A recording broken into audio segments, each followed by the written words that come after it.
jaa ngeen jëf candi bi ak ñun ITV waxtu xabaaru marax yi lu ci gën a fees bokk na ci ni fexe ba dolli kaaraange ci biir Afrique de fi nga xam ne de l'Ouest Afrique sowu jant lu ni mel moo génn ci ndaje mi nun ubbi tey jii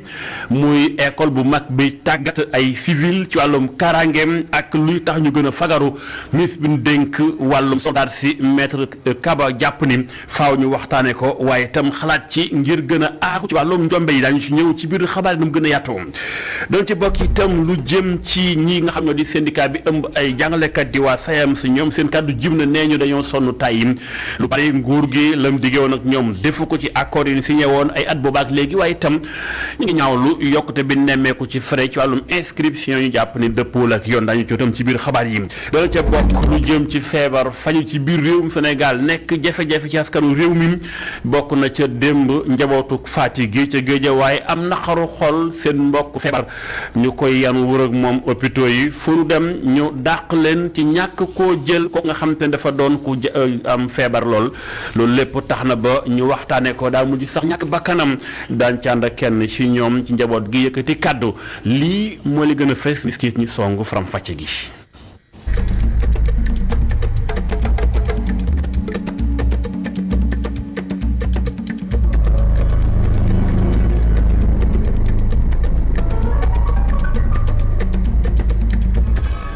ñu gërëm leen ci ànd bi ak ñun ITV faram fàcc xabaaru marax yi ñu koy tàmbalee ci wàllum kaaraange ubbi nañu ko muy sumb bi nga xam moo soxal at mi 2021 gi ak 2022 ci wàllum master jëm ci mbirum défense maanaam kaaraange bàngaas bi nga xamante ne bii mooy benn centre bu mag buy tàggat askan wi ci wàllu gudimel muy kaaraange ci bépp anam ak wàllum fagaru bi ñu koy ubbi ay kàngam teew nañu ko liñ ci namm nag mooy fexe ba kaaraange gën a law jamono bi nga xamante ne bii te Russie ñu ngi lëmbee lii di Afrique rawatina ci biir Sahel bi Sénégal jàpp ni kon fegu ca teel lu mënta ñàkk la ndaje ma ñu xuus ànd ci ak gëstu Pape moo jaxate saax. master défense sécurité ak pay bile li ko tax a jóg mooy tàggat civil yi ak militaire yi ci ñawteef yi nga xam ne ñoo mën a dal réewum Sénégal bi ñu ko tàmbali ak léegi ci atum 2015 at mu ne lu tolloog ñeent fukki doomu aadama dañ leen tàggat. que master bi ñuy dugg nag master bu am solo la parce que bokk na ci xeetu jàng yi nga xam ne actuellement réew mi waxuma la sax réew mi wala Afrique wala àddina dañ ko soxla maanaam mun a gëstu mun a càmbar lépp lu nga xam ne mu ngi jëm ci sécurité dëkkuwaay nit ñi ak li nga xam ne mun na ko faagaagal. professeur Serigne Diop. nekkoon fi ministre ci ay jamono médiateur de la République moom moo joxe cours inaugural édition 2021-2022 bu master bile thème bi tegu woon ci état ak la koy jëmmal ci Sahel bi. tey jii formation bi dina tax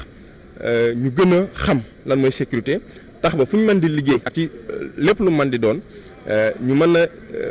dugal pàcc googu ci seen liggéey dafa nekk loo xam ne lu am solo la diplôme universitaire la ni ma ko waxee ci Cheikh Anta Diop la bokk donc day tax ñi nga xam ne peut-être ñu ngi ci ay administration yooyu mu mën leen a jariñ ci seen avancement. fukk ak ñeent ci ñeent fukki membre yi nga xam ne ñoom ñoo bokk ci juróomeeli promotion édition 2019-2020 bi daat nañ leen jébbal seeni diplôme ci bëccëg mu doon formation bu mucc ayib ci seen gis-gis. jamono yi ñu toll bu ñu xoolee Sénégal ak Afrique jot nañu interroger wu bu baax a baax ci état ndaxte état moom la ñu sàmm moom la ñu sas muy saytu lépp loo xam ne mooy kaaraange réew état moom la ñu sas mu protéger maanaam aar ñi nga xam ne ñoo dëkk ci gox bi ñu ko dénk état tamit moom la ñu aar mu sàmm nit ñi ak seeni alal. ay mission yoo xam ne boo xoolee am na ci réew yi ñu wër sooxe na fa ba nga xam ne jur na ay musiba. lu tolloog fukki weer ñeent fukki bénéficiaire master bi daañu leen tàggat sabab li doon fexe bu mën a am xarañteef ci wàllum défense ak sécurité ngir mën a sàmm jàmm ji ci diwaan gi. Pape Madiakhaté Sarr jaajëf maître Sidiki Kaba min dénk forces armées kàddoom jib na ci moom itam ndaje nee na lii lu jaadu la ndax fii àdduna toll tey rawatina Afrique sowu jant ak li fi feeñ ci ay defkatu njombe ki loxoor kon faaw ñu teel a jóg ca teel tàggatu bu ànd ak jumtukaay matalem teelu maître Kaba ak Pape Madiakhaté Sarr. La formation que vous allez suivre à partir d'aujourd'hui revêt une grande importance.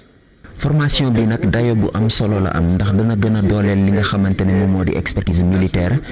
jëm ci wàllum kaaraange sous région bi nag bu ngeen xoolee ay jafe-jafe yu mag la ñu fi am jëm ci wàllum kaaraange te loolu sax dafa indil njàqare ñi nga xamante ne ñooy askan wi fi yeewoo li ko waral nag mooy terrorisme bi nga xamante ne ñu ngi koy dund te mu gàllankoor bu baax wàllum jàmm ci fi nga xam ne mooy Sahel bi ngir nag ñu mën ko saafara faaw ñu tàggat ay nit ñoo xamante ne bu ñu génnee dañuy am qualité ngir mën a jàmmaarloog loolu centre bi nag moom mu ngi ciy def nu mu mën ay at a ngi nii muy formé ñoo xamante ne ay cadre lañu ci civil ak ci militaire di renforcer seeni compétences di leen gën a dooleel di yokk seen xam-xam jëm ci wàllum géostratégie loolu yëpp nag bu ngeen ko xoolee ngir gën a dooleel wàllum kaaraange gi la ci suñu réew yi master bi nag tey ci wàllum défense ak sécurité ñii danañ leen tàggat lu tolloog benn at te bu ñu génnee danañ mën a dimbali seen réew yi bu baax ci wàllum lal li nga xamante ne moo di ay stratégie ngir gën a yokk kaaraange gi ci suñu réew yi. Pour appréhender les phénomènes et facteurs exogènes comme endogènes afin de favoriser la prise de décisions adéquates au niveau stratégique. mu doon kàddu ak maître Kaba jëruñ ji dénk kaaraange réew mi muy wàllum forces armées di soldat si ay kàddu Mamadou Dieng moo ko tënk ci wolof xabaar yi wéy ak mbirum kaaraangeem te daanu Ziguinchor foofee mooy zone bi nga xam mooy numéro 5 wàllum commandement bi am na njiit lu yees colonel Thierno Ndaw moo ko daal di jiite Thierno Ndour moom ci boppam nee na am na lu koy xaar ginnaaw bi ko joxe ay réew mi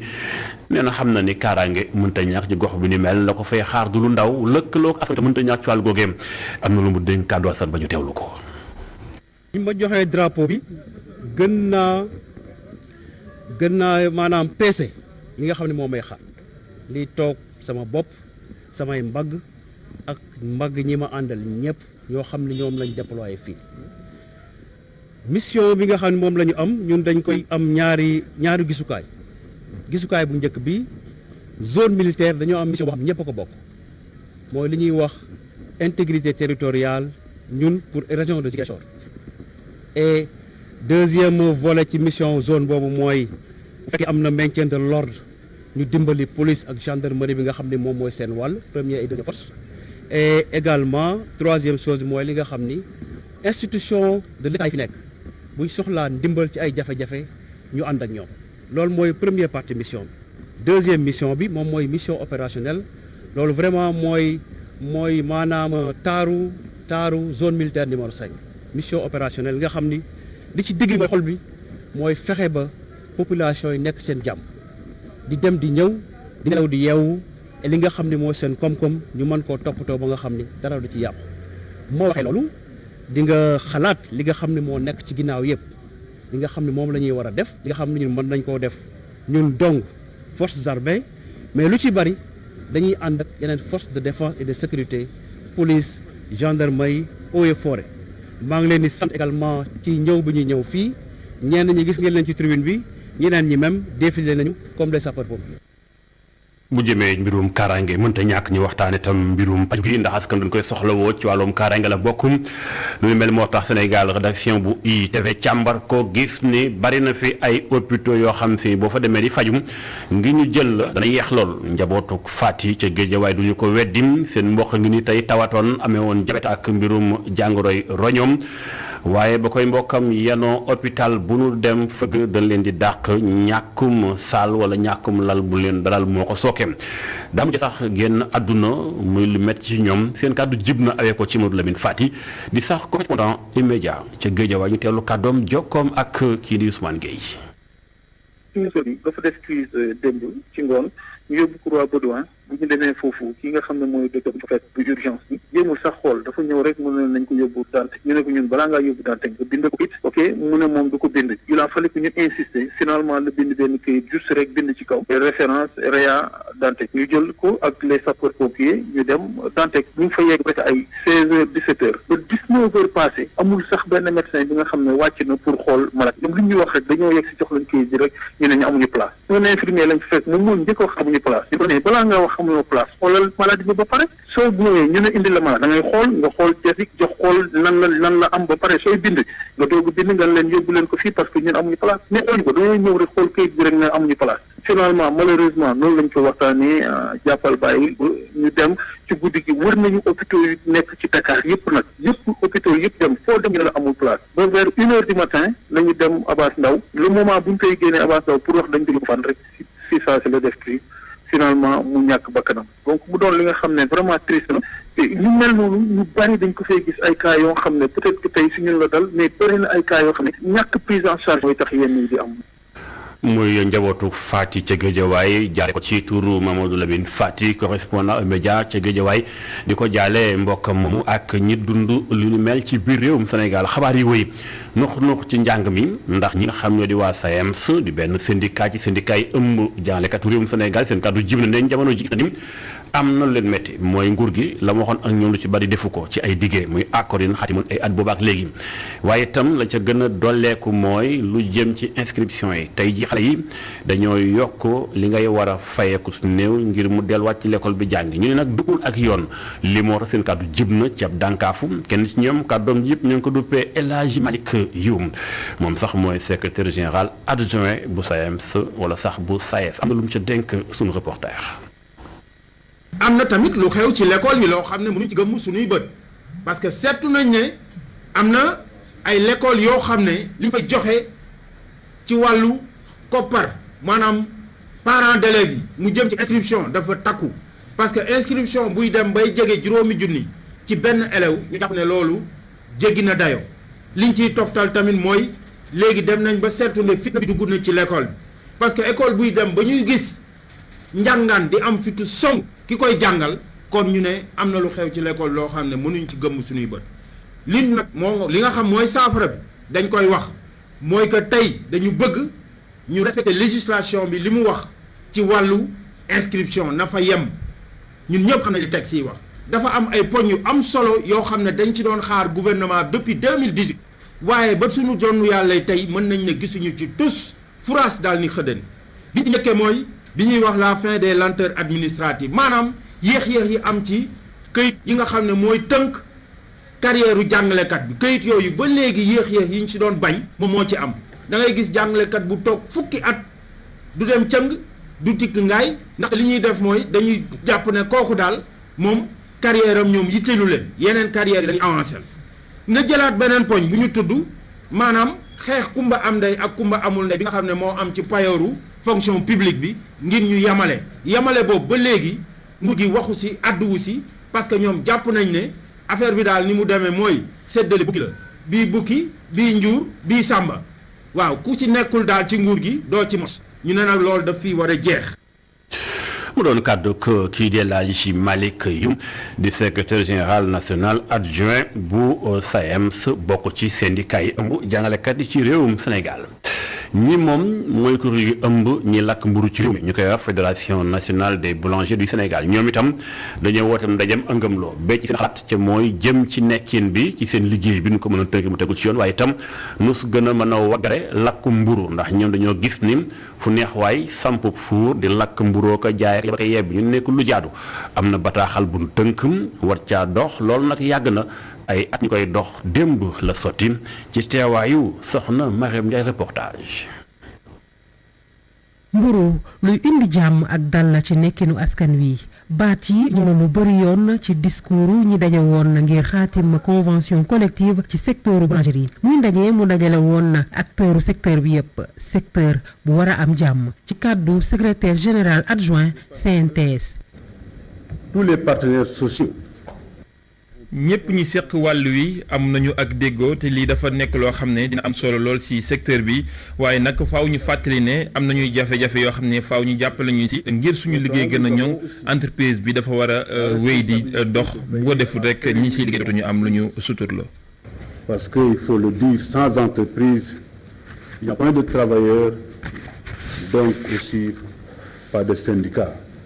secteur bu war a am jàmm naam waaye itam secteur bu war a sell te set bu ñu déglu représentant ministre du commerce et des PME. Des activités importantes. tolluwaay liggéey bi tax nañu waxtaan nañ ci ak ñi ko ŋànk ngir rek ñu xool nu ñuy def ba gën a ñoŋal nekk ni bokk na ci loolu nu ñuy def ko déclarer lépp loo xam ne ay cantine la jëm ci mburu mi ak it leneen loo xam ne xam nañ ne buñ ci taxawee dina sax ñoŋal nekk nu ñuy liggéey ci wàllu mburu mi ak it seen koom-koom. Avoir ce secteur assaini après plusieurs tentatives. ñi sekk liggéey bi ñu jaajëfal lañ ndax jamono ji mbas mi tax na njëgu lépp yokku. Le contexte actuel. jàngoro ji di coronavirus ak jeexitalam ci àdduna bi yëpp rawatina ci wàllu koom-koom tax na sax réew yu mel na suñu mos daal ci joteel loolee tax na sax li ñuy wax résilience maanaam nu ñuy def ba génn ci doon lu am solo lool buñ ko bëggee wéyal te it du am benn gàllankoor tax na may rafetlu seen teewaay te xam le ne day sax yokk waxtaan yi te it ñu mën a seet nu ñuy def ba ñoŋal nekk ñu liggéey. Un secteur qui, comme je viens de l'indiquer, est vital pour notre nation. dalal sellal waaye itam fexe ba ñu xam kan mooy kan ci secteur boulangerie fii ci Sénégal lu am solo la lu ñu war a taxawal ci nu mu gën a gaawee. Marème Ndiaye du ñu bàyyeegul mbirum mburu mi ndax ka jiite fédération bi ëmb di Amadou Gaye nenam mi ngi ñaan nguuru Sénégal mu jëfandikoo li yoon wax ndax nag bu ndee xool ñoom daf leen tënk goo xam awul ci yoon mooy état dafa homologué njëgu mburu ni lii ak li ko jaayee ñoom nañu loolu mi ngi leen di gaañ-gaañ gu metti ndax farine bi njëg gi dafay yokkum te ñoom mënuñoo yokk seen njëg loolu nag nee ñu faaw mu dakk ngir ñu bañ a rey secteur boulanger ci biir réewum Sénégal ñu kàddu Amadou Gaye. Il faut nit ñi xam ni mburu tey fi mu toll nii 200 war a jar franc maanaam 200 lañ ko war a jëndee mais boulanger yi nekk homologation moo tax ñu gën def dara moo tax ñu ñaan président de la République ni ko sincèrement jot na aujourd'hui njëgu mburu ñu yokk ko nekkul luy bu ñu ko yokkee day yokk qualité mburu mi pour askan bi mën a baax parce que il faut que ñu leeral askan bi ni leen mburu 180 grammes bi ngeen jëndee ay naxaate la ndaxte loo xam ni dañu ko imposer parce que day yokk charge boulanger yi loolu njëg lu baaxul te defoon nañ ko concertation en 2019 pour ñu yokk njëg li ba léegi ñu ngi xaar di déglu kon loolu la ñuy ñaax ni mooy nar a indi loolu bu jekkee rek du ngeen déggate benn perturbation ci secteur bi nekk nii. ñi moom ñu ngi yëngu ci wàllum nal pétrole di waa Petrosen ak it njaay la ca aju léegi dañoo soppi doxin dañu caa bëgg a boole njaayam essence ak gasoil ndax dañoo samp ab station service ca Diamniadio ñu dañu bëgg nag mu wër réewum Sénégal bu ko defee ñu gën a dugal seen loxo ci koom-koomu réew mi rawatina bi nga xam Sénégal ñu ngi tàmbali waajal mbelli pétrole beeg gaz bi war koo tàmbalee jaay fekk at yu néew lu ni mel moo tax ñu tàmbali samp ci Sénégal dugal seen loxo ci beneen anam doxin wàllum koom ñu xuus ànd ci ak gëstu El Hadj Babacar Seck. Petrosen inauguré na station bu njëkk ci Diamniadio ci yoonu Mbour këru liggéeykaay bi yëngu ci pétrole dugg na ci njaayum essence ak gasoil ak yeneen loolu ñu def ko ngir may sénégalais yi ñu def ko seen yëfu bopp. vision président de la République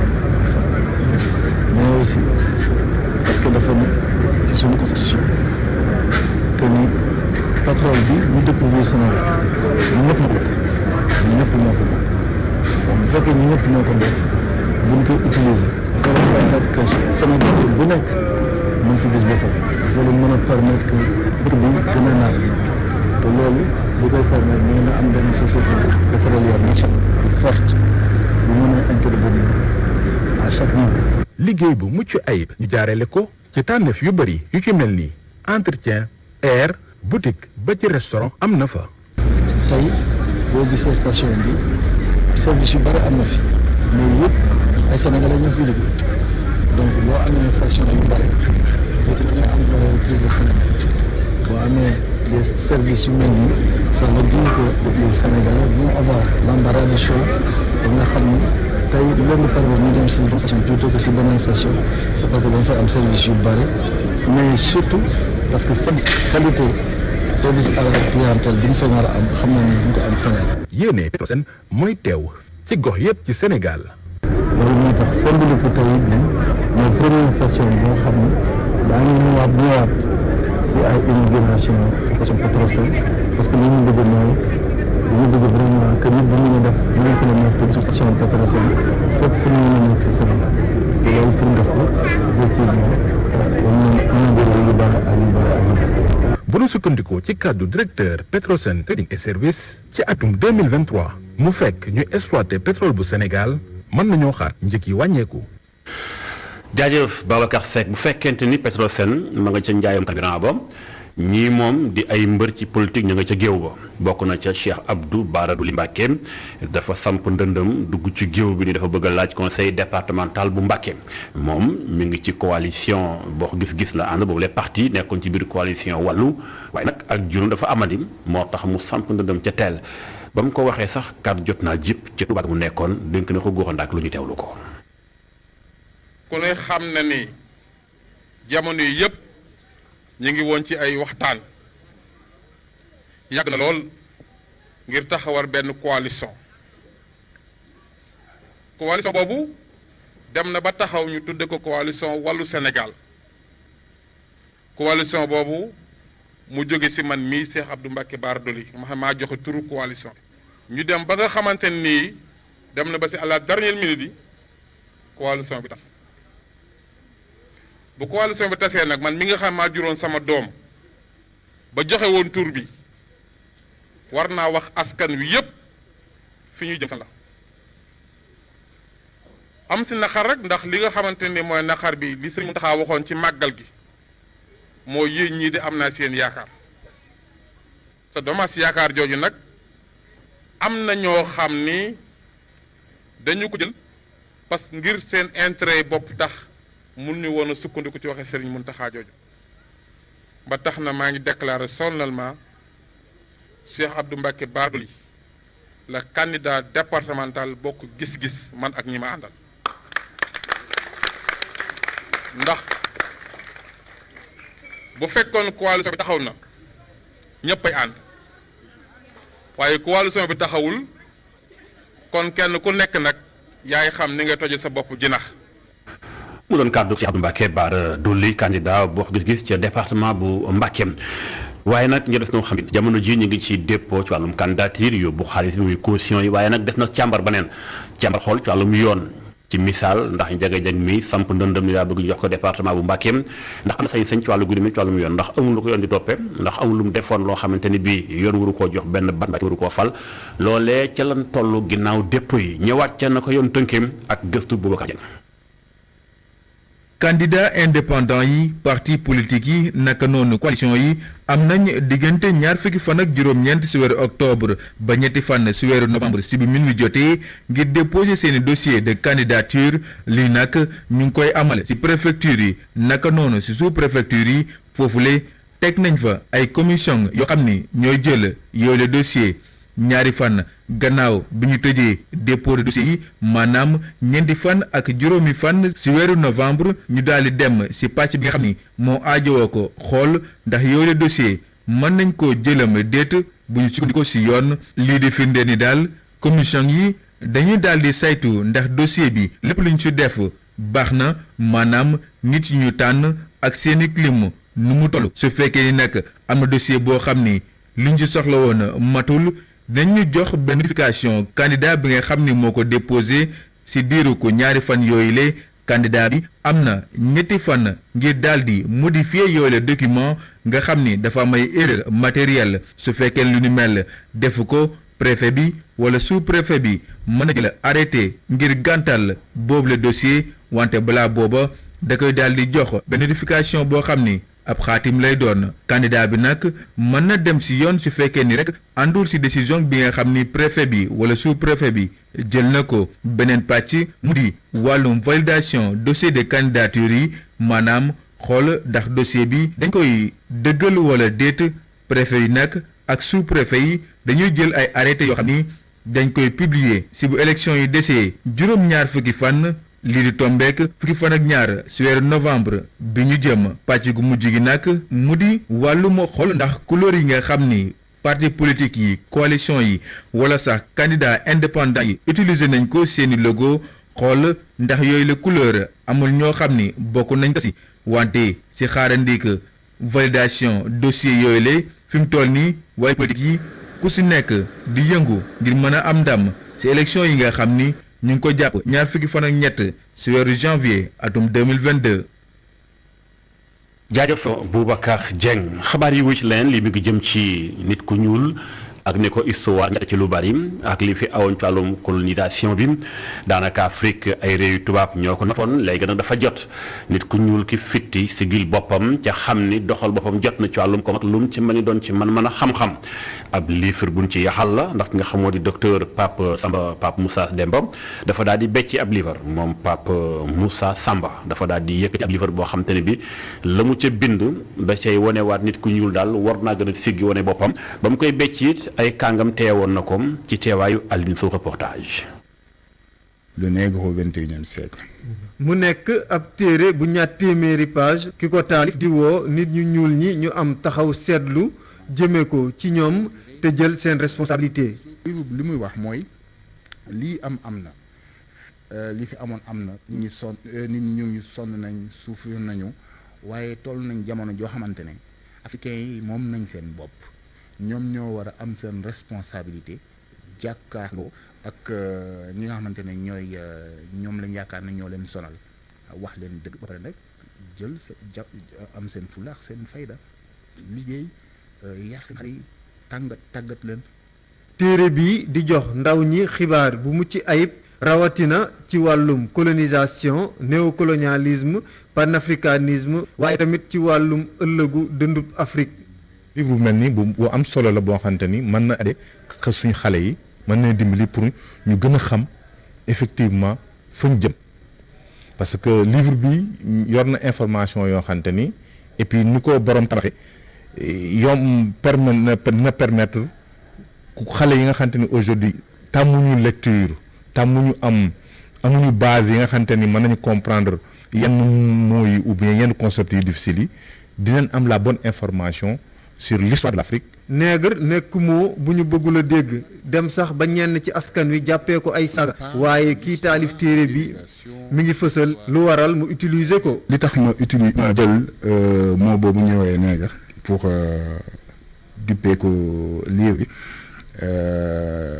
dafa fekk ni ñun dañu noot yàgg te ñi ñu nootoon dañ jëloon tur boobu teg ñu ko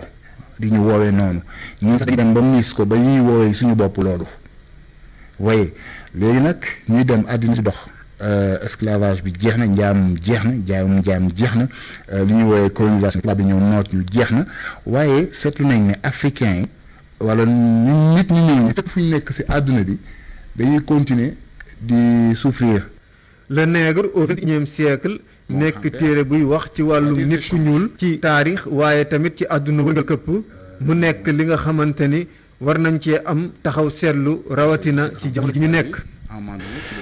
jaajëf Alioune Sow waaye itam jaajëf docteur Pape Moussa Samb mi def liggéey bu ni mel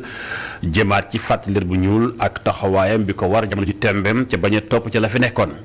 waaye itam gërëm leen ci ànd beek ñun ñu doon bàyyi xel seen programme yi defee lii moo daal di tëj xabaaru Maraxim sant leen gërëm leen jox leen rendez-vous incha allah danaa ma jotaayu xibaar 19h45 lay doon ci kàllaamay français ak soxna Awa Sène Diop noppee incha allah programme bi day wéyandi dañ leen jukkilaat xabaar yi xaaju guddi leen incha allah naa fi teewaat ci kàttan su borom ànd koog yéen jaa ngeen jëf illa liqa